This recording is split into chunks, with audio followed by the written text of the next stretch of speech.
after nun, kapag di ka nakapunta, cancelled na. Gusto nila yung nakahiga or nakaupo habang kumakain. So guys, wala talagang hindi maanghang dito.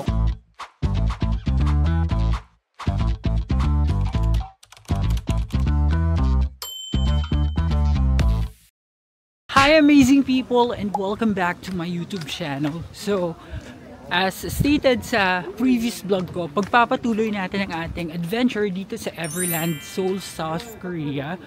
And i-explore natin yung mga places na or attractions na hindi pa natin natatry, hoping na bukas na sila. And at the same time, pagdating natin sa Seoul, magsa-side trip tayo sa Lotte Department Store. So tara guys, samahan nyo ako. So guys, una sa ating listahan na pupuntahan dito sa Zootopia na nandito sa Everland ay ang Panda World. So kapag pupunta kayo sa Panda World guys, kailangan nyo ng app nila kasi doon kayo magpaparegister para magkaroon kayo ng slot. Slots lang kasi yun guys eh. Hindi siya anytime pwede mong puntahan. So hinihingal ako kasi pataas na pabalik dun sa may Panda World. So nakapagpa-reserve ako, tapos bibigyan kanila ng 1 hour para pumunta dun at para makuha yung reservation slot mo. After nun, kapag di ka nakapunta, cancelled na. So papunta na ako dun ngayon. Guys, share ko lang, may autumn leaves pa dito. Pero natatabunan na rin ng snow. Ayan, so after 300,000 years na paakyat, welcome sa Panda World guys. So ito yung Panda World at dito mag-scan ng ticket. So guys, ganito yung itsura ng QR code na man-generate dun sa Everland app kapag nagpa-reserve ka dito sa Panda World. So let's go here sa Panda World. Ano nga bang meron dito? We'll find out. Ang alam ko lang, snow. Yan, nabalot na ng snow tong Panda World. Okay guys, so nandito na tayo sa loob ng Panda World. Wow! Ayan, buti guys. Uminit-init dito sa loob. So ang ganda niya. May malaking screen pagpasok. So ayan yung panda. Si Aibaw pala yung pangalan niya. Aibaw. Ayan, Aibaw yung pangalan niya. Tapos yung isa Libaw. Ayan, so pila tayo dito. Okay guys, so papasok na tayo sa Pandasia.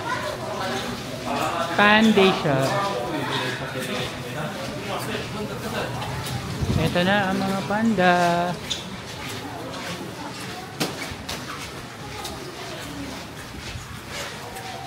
So wala tayong pwesto. Hanap tayo pwesto guys. Ay, ito na guys. Ang cute.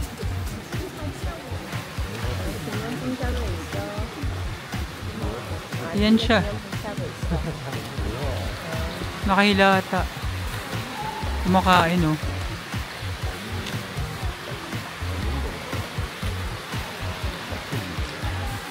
Wala siyang paki sa mga tao guys. So guys, dito naman tatlo sila. Ayan, tatlo sila. Kumakain lang din sila. Ang tataba ng panda dito. Ayan o, ang ganda. Tsaka mukhang mababait. Ayan. So, malamig din dito sa pwesto nila. Kaya siguro presko sila. Kumakain lang sila ng bamboo leaves. Ayun yung isa lumabas. Gusto nila yung nakahiga or nakaupo habang kumakain. Guys, ito naman yung red panda. Ayun ah. Red panda. Kaso lumalabas siya dun sa part na may snow. Yung kulungan niya kasi extended hanggang dun sa open na may snow. So, paikot-ikot lang siya. Hindi pa siya bumabalik ulit dito. Ayokong lumabas dun, lumakas na naman yung snowfall. So guys, ayan, palabas may mga souvenir area. At kung nagpa-picture kayo kanina, dyan din yun. Ayan, buti na lang hindi mainit-init dito. Ito merong ano, mittens na panda, 7,000 won. Okay. Ay, palamig muna tayo. Ay, painit muna tayo dito. Ito guys, mga panda. Itong ganito, para lang may idea kayo, is 21,000 won. Ayan. So, dito naman, ito may mga mugs, utensils na panda. Itong ganito, ayan o. Keyring. Ang presyo niya ay ang presyo 15,000 won sa Budulan area. Lumakas na naman yung snowfall guys, kaya ang hirap na naman mag vlog pag nasa labas. Ang hirap magsalita. Ito ang cute oh. Ito mga keychain. Itong ganitong keychain, Bao family keychain, 8,000 won.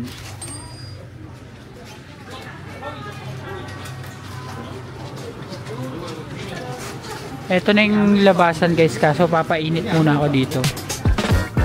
Okay, so ngayon guys, tayo ay hahanap na ng makakainan ng lunch. Medyo nagugutom na rin ako.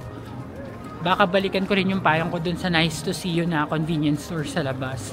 Kasi malapit na lang yun dito sa Panda World. Bandang entrance lang kasi itong Panda World. So baka doon na lang ako mag-lunch.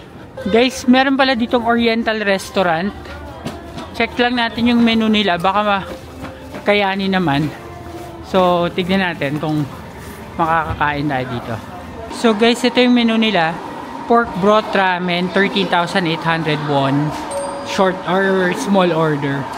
So ito pa yung iba, post nyo na lang para magka-idea kayo. Pero mga nasa 12,000 to 50,000 won yung food nila. Okay guys, so doon na lang ako talaga sa Nice to See You kakain. Kasi na-realize ko medyo pricey ng konti. Kaya naman yung food, kaso nga lang parang for that particular price, yung mga more than 12,000 won. Sa authentic na Korean restaurant na lang ako magta-try ng ganun. Para mas masulit, tsaka mas ma-enjoy. Kasi yung choices nila doon, medyo halo eh. Hindi siya pure Korean. So, Nice to See You muna tayo. Mag-try na lang tayo ng mga ganong price kapag Korean restaurant na talaga. So guys, ito na yung Nice to See You. And umaraw na naman. Sana nandyan pa yung payong ko. Sana ganito na lang. Kasi malamig na as is guys. Tapos pag nag-snow pa, grabe, double whammy. Ang hirap na makagalaw at magsalita. So, tignan natin kung nandito pa yung payong. Payong. Ayun. So guys, ito pa yung payong ko. Ayan. So, hanap muna tayong food. So guys, ba-vlog ko lang kung anong mga makikita nyo yung pagkain dito. Ayan. So, ito cheese noodles. Puro spicy lahat na naman. Sana sana may hindi spicy. Ito kaya, spicy kaya to. Gusto ko sana guys noodles para mainitan ako. Kailangan kong mainitan yung katawan ko. Kasi mag-hypothermia na ako, konti na lang. So, ito mga ano to? Mga bread. May mga cream cheese na bread. Ito mochi. Ayan. Tapos ito yung mga drinks nila. Mga energy drink ata to or something. Tapos ito yung mga banana drinks guys. Ito. Yan, puro mga banana drink or mga strawberry drink. Ito may Ritz din dito guys. 2,000 won yung Ritz. So, hahanap muna ako ng makakain guys at para makapag-lunch na tayo. Uy, bago lahat guys, may 70 dried mangoes. 5,800 won. Gawang Pinoy. Sa ating mga ARMY subscribers, merong mga lip balm ng BTS. So, Jin, J-Hope, Jimin, V, RM, Jungkook, Suga, 791.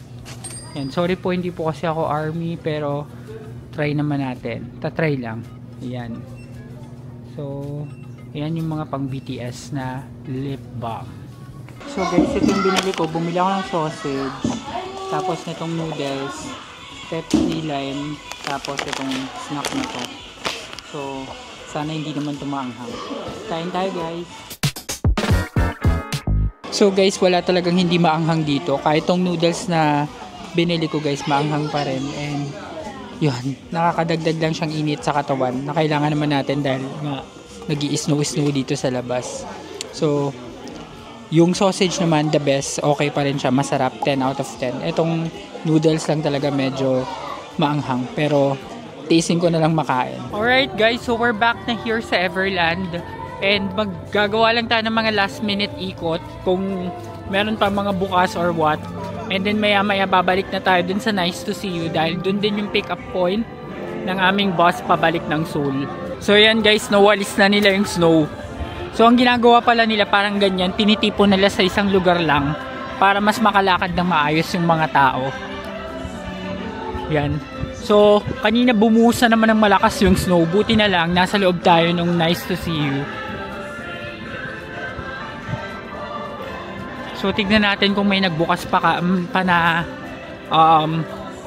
rides. Pero mukhang wala talaga guys eh. Pero okay lang naman. Okay pa rin sa akin na nakapunta dito. Ito may Logitech dito guys. Oh. Sandali lang guys. Napansin ko na karamihan sa inyo na nanonood ng AJTV Amazing Travels ay hindi pa nakasubscribe sa channel na ito. Malaking tulong para sa akin na maipagpatuloy ang paggawa ng mga videos na ito kung magsusubscribe kayo. Kaya ano pang hinihintay ninyo? Subscribe na. Now back to the video. So guys, ito bukas, Butterflies Dreaming Garden. So dito na lang tayo pumasok para may mapasukan naman tayo. Hello, just one. Here, we waiting. Okay guys. 네, 우리 모든 분들 입장하실 동안 구경하시는 분들 조금만 기다려주세요. Ito na yung mga 네, butterfly. 이동을 위해서 안쪽으로 조금만 이동 부탁드립니다. So guys, ito na yung iba't ibang butterfly. 나비알 먼저 찾아볼까요? Ayan o, buhay pala. Buhay. 우리 나비알은요, 자연 속에서 이 Ito, pupa pa ata to. 자꾸 하얀 노랑을 찾으실 수 있다는 Ayan, uod. Uod pa lang siya. 1mm 정도 되고요. 일주일이 지나면 애벌레로 태어납니다.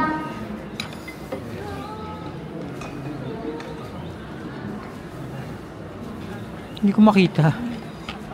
우리 두 번째 와서 보시면 실제 살아있는 애벌레 되어 있어요. 검정색에다가 빨간 색깔 가시가 보이실 거예요. 실제 살아있는 쌍꺼 들어가는 애벌레이고요. 앞에 있는 버튼 한 번만 Kailangan pala iniilawan. 어떤 소리 같으신가요? Parang makati sila kapag nagapangan ka. 저희가 크게 녹음해서 들려드린 거고요. 이렇게 열심히 풀먹은 애벌레 추운 겨울이 오기 전에 Maliit lang pala to guys, kala ko malaki. So guys, may mas malaki pa pala. Ito na yung mga butterfly mismo. Ayan, kakuha tayo flower. Tapos para lapitan tayo ng butterfly. Ayan sila. Ayan o. O ayan, may dumapo na guys. Pop, dito. 이동하실 때는 발밑을 보시면서 Ay, 조심 dumapo sa akin. 둘레보다는 중앙. Sa akin dumadapo yung butterfly, hindi dun sa bulaklak. Bakit ganun? Oh, ito na. Ayan, okay. 움직이는 꽃다발은 무서워요. 꽃다발을 들고 기다려보도록 할게요. Ito medyo malaki na. Hinahanapan niya ng nectar yata. Itong bulaklak eh wala. Fake flower to.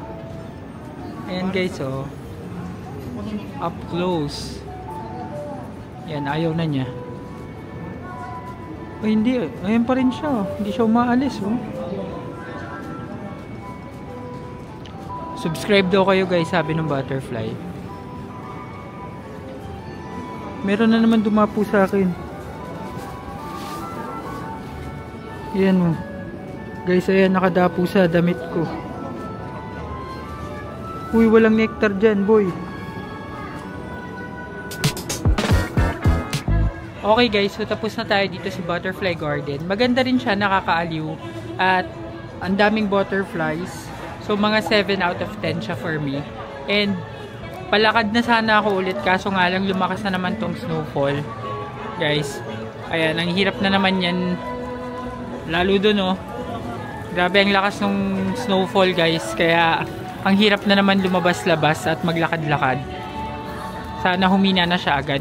Okay guys, so naglalakad-lakad na lang ako ulit dito. Sinalubong ko na yung snow para ma-maximize natin yung time. Dahil malapit-lapit na rin tayong magpunta dun sa pick-up point. Wala na talaga mga rides guys. So wala nang pag-asang magbukas tong mga rides na to. That's sad, pero okay pa rin naman. Kasi parang marami pa rin naman tayo nakita. So may kukumpara ko tong Everland sa Hong Kong Ocean Park. Just because hindi lang siya puro rides, may mga animals din, may mga pets, and then may cable car din, kaya okay na okay din naman to. And if you want to book this same tour na binook ko guys via Klook, you can use my promo code AMIELCLOOK para maka-discount kayo at magkaroon kayo ng extrang budget sa mga iba pang activities na ibubook nyo via Klook. So guys, sasakay na lang tayo ulit ng cable car for the second time. Dahil sobrang lamig na naman. And para makapahinga tayo. Yan, cable car for the second time. Mabilis lang naman to, wala pang 1 minuto tong biyahe ng cable car na to. So guys, share ko lang sa inyo tong view na to mula dito sa pagbaba ng cable car. So makikita nyo itong area ito. May malaking screen. Tapos parang malaking snowland. Ayan, so dito lang yan guys sa likod ng cable car. Pagbaba nyo, makikita nyo to agad. Ayan.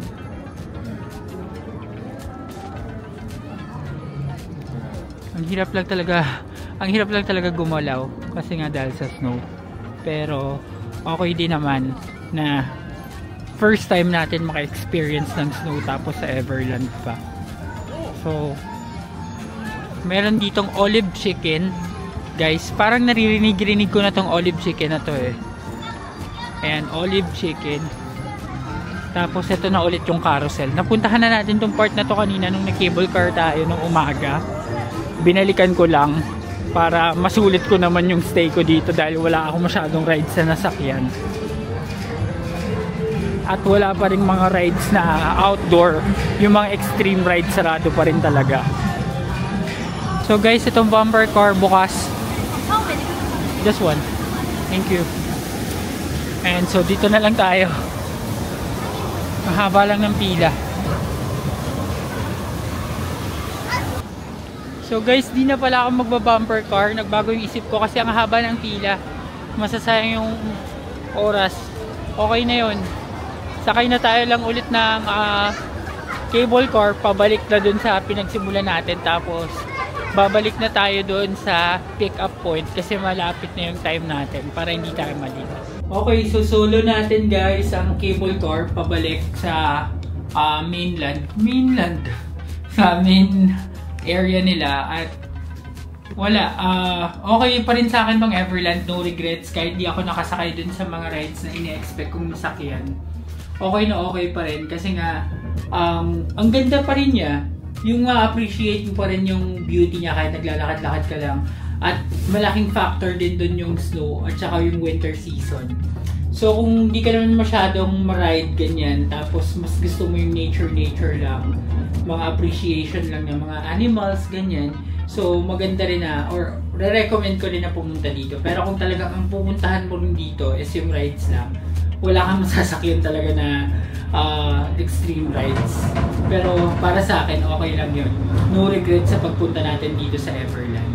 So, malay mo makabalik tayo dito sa other time na pwede na mag-ride. Ibang season naman. So, yan. Baba na tayo. Okay guys, so I guess that's it. We will be really saying goodbye to Everland for now. And hoping we can come back on a different season. So, nakikita nyo guys, nagpayong na ako kasi hindi na masyadong tolerable yung snowfall. Masyado nang malakas.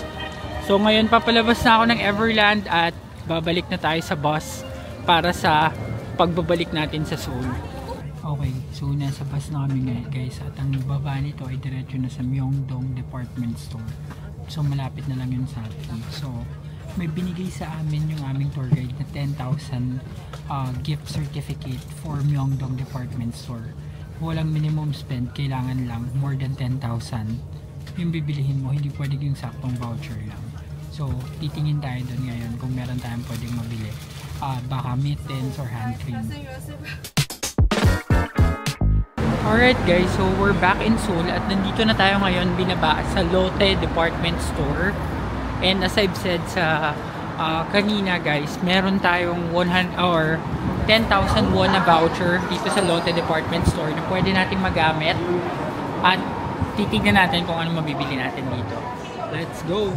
Okay guys, so dito sa baba, puro mga luxury brands. Gucci, Prada, Saint Laurent. Wala tayo masyadong mapapala dito sa baba guys. So akyat tayo sa second floor.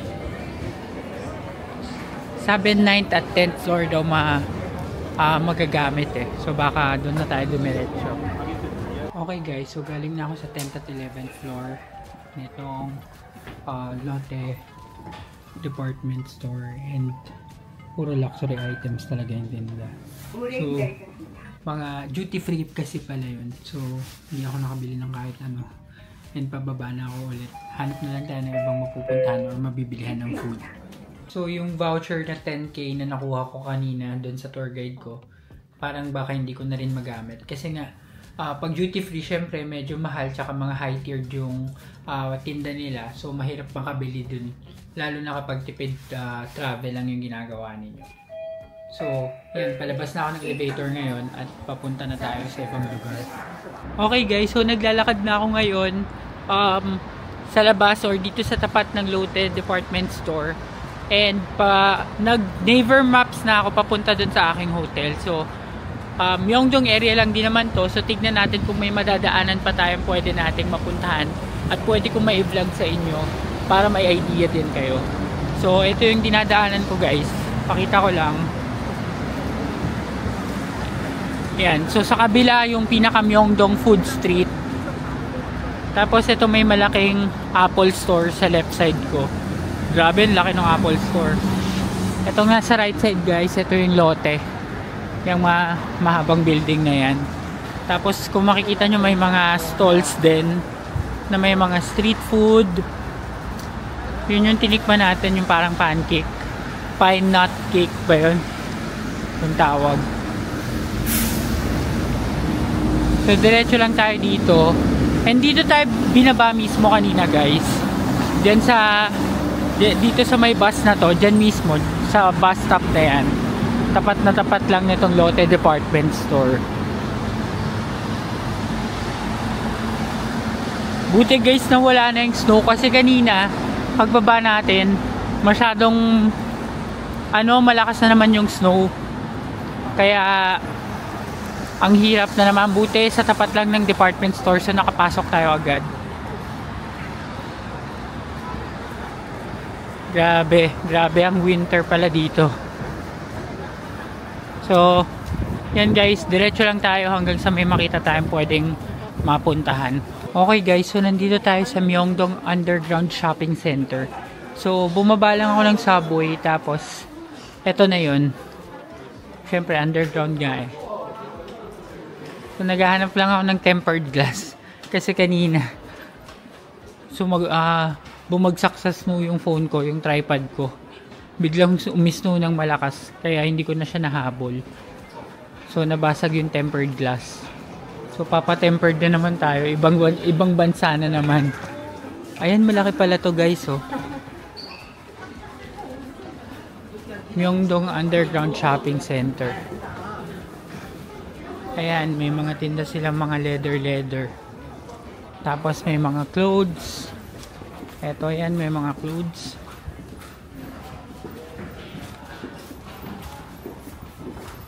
So, malamang may tempered glass dito. Tapos meron din pala ditong daan guys, papunta sa Lotte Department Store.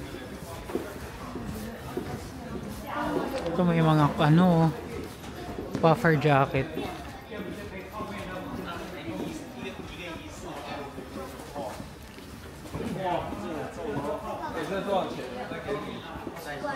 So kung kaya dito, pwede makipagtawaran yan. Kung sakaling may makita kang item na gusto mo, ilaban mo yung presyo mo. Kala ko maliit lang to, malaki pala. Ayan. Tapos buti, hindi malamig dito. Kasi nasa baba. Ito may mga perfume guys. Ay hindi pala, mga books pala yan. Kala ko perfume. Ito may I Love Korea na shirt. Yan, mga keychain.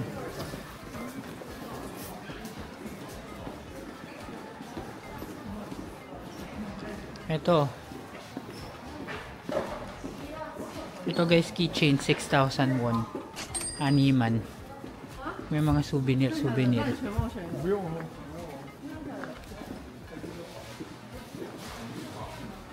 Okay guys, so ito na yung dulo niya. Ang dulo niya is City Hall, papuntang City Hall Station. So babalik na tayo dito. Wala pa tayong nakikitang tempered glass. So sana may makita tayong tempered glass guys. Okay guys, so unfortunately wala akong nahanap na tempered glass, but that's okay. Tuloy-tuloy na lang tayo ng paglalakad papunta sa ating Airbnb. And guys, ito yung view ko. Kung makikita ninyo, paglampas ng mga punong yan, yung Namsan Seoul Tower. Ayun guys, oh. Yun. Visible siya ngayon. Kanina or yung kaninang umaga nung nag-akyat tayo sa roof deck, di yan kita kasi nga ang lakas ng snow dito nun. Ngayon buti humina na, kaya kita na siya. So ayan, sabi sa Naver map, ang lakad daw is nasa 20 minutes, pero kaya natin yan ng 10 minutes. Let's go! Guys, share ko lang sa inyo itong nadaanan ko. Alam ko nakita ko na tong malaking billboard na to, or yung 3D LED. Dito tayo pala napadaan ulit. Ni-naver ko lang tong mga to guys. Ayan. Tapos medyo madulas kasi may snow na. Pero buti walang snowfall ngayon. Kaya nakakapaglakad tayo ng maayos. Guys, grabe ang lapit-lapit ko na sa Seoul Tower. Ayan. Isang na lang. Sobrang visible nito sa hotel guys. Doon sa Airbnb natin. Kitang-kita rin dito sa mga dinadaanan natin ngayon. Ang ganda oh. Tapos puro snow na yung paligid niya. So sana makapunta tayo dyan one of these days. Okay guys, so nandito na ako sa tapat ng, or malapit dito sa aking hotel. Bibili lang tayo ng dinner dito sa GS25 na convenience store para may pang dinner tayo mamaya. Alright. So ito yung mga dinner selection nila guys. Chicken 451. Ito 29. Ito naman pork 3,801. Tapos dito sa baba may mga pasta for 3,901. Ito complete rice meal. Presyo niya is 651. 6,500. Mahal. Ito pa yung mga sandwich. Ito 3,001. Yan.